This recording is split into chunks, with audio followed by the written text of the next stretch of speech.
Welcome to the new and improved SCRtv, where we cover the latest news in real estate, politics, and technology.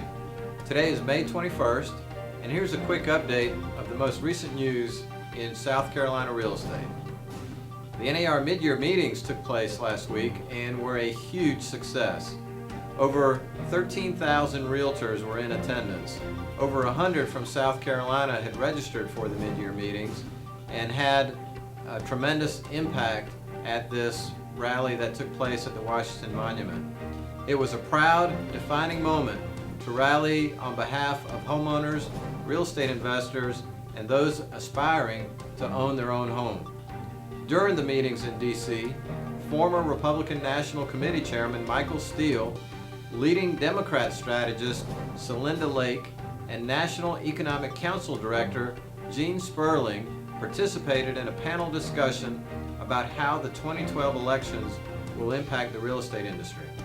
Federal Reserve Board Governor Elizabeth Duke spoke during the Joint Real Estate Services and Regulatory Issues Forum, Prescriptions for Housing Recovery.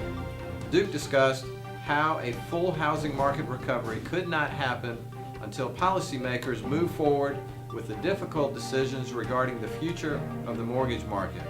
A panel of industry experts and representatives, including FHFA Acting Director Ed DeMarco, FHA Commissioner and Assistant Secretary for Housing Carol Gallant, Moody's Analytics Mark Zandi, and Wharton School of Business Professor Susan Watcher discussed housing policy, specifically the mortgage interest deduction, government-sponsored entities, and the government's role in promoting homeownership.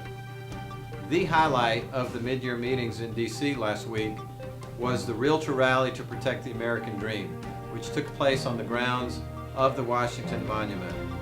Realtors from every state in the country joined invited members of Congress to highlight the important role housing plays in the American economy, as well as advocate for policies that are supportive of home ownership. In South Carolina, we were especially proud to have Congressman Mick Mulvaney and Congressman Tim Scott attend the event with the almost 100 South Carolina realtors that had registered for the rally. For videos and pictures from this event, please visit realtorrally.org. And now, let's take a look at this month's market trends. Sometimes the best answers aren't right under your nose. For example, the most popular market indicator is home prices, but prices are what we call a lagging indicator because they reflect closed sales. Leading indicators are forward-looking and are showing us that favorable supply-demand trends may be ticking away from the buyer and to the seller for the first time in years. New listings in the state of South Carolina decreased 6.2% to 8,863. Pending sales were up 18.1% to 5,243. Inventory levels shrank 16.1% to 49,593 units. Prices also enjoyed a boost. The median sales price increased 3% to $146,000. Days on market was up 1.7% to 145 days. The supply-demand balance stabilized as months' supply of inventory was down 24.4% to 11.7 months. When monitoring residential real estate activity, it is always important to keep tabs on the overall economy and job growth. Preliminary first quarter 2012 GDP growth came in at 2.2%, which, while disappointing to some observers and certainly slower than quarter 4 2011, it still signals economic expansion and not contraction. Expedited bank processing and easing lending standards are also encouraging developments. For complete details in this month's market trends, please visit screaltors.org and read the detailed reports for April 2012. Thanks again for tuning in. That was your market update for April 2012. And now, let's check in with John Carroll, your staff attorney, for an update from the Real Estate Commission. Realtor members, it's that time of year again. License renewal is just around the corner, and June 30th, 2012 of this year is the drop dead date to get your forms to LLR and keep your business sailing smooth. Now, unless you've been living under a rock, you've probably heard that LLR is changing its license renewal policy. So, what's the deal? LLR wants to stair-step licensees' renewals so that there isn't a flood of renewals coming in every 2 years. That means that realtors with last names beginning with A through K will renew for 1 year.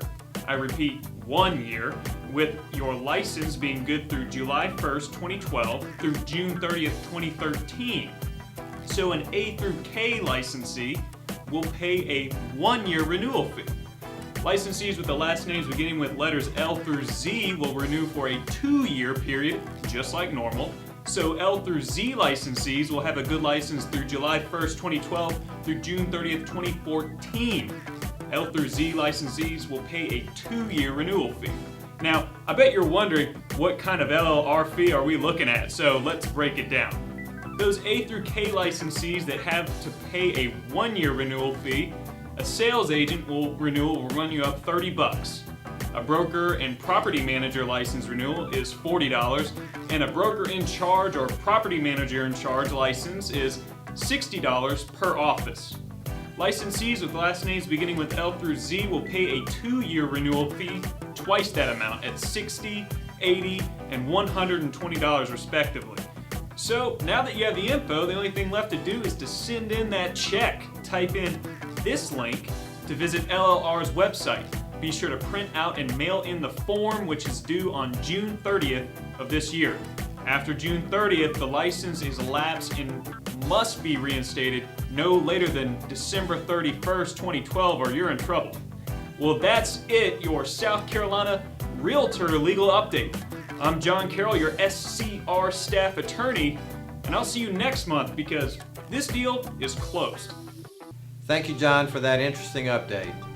And now this concludes this month's new and improved SCRtv. Please tune in again next month for the latest in real estate happenings across our great state of South Carolina. Have a great month.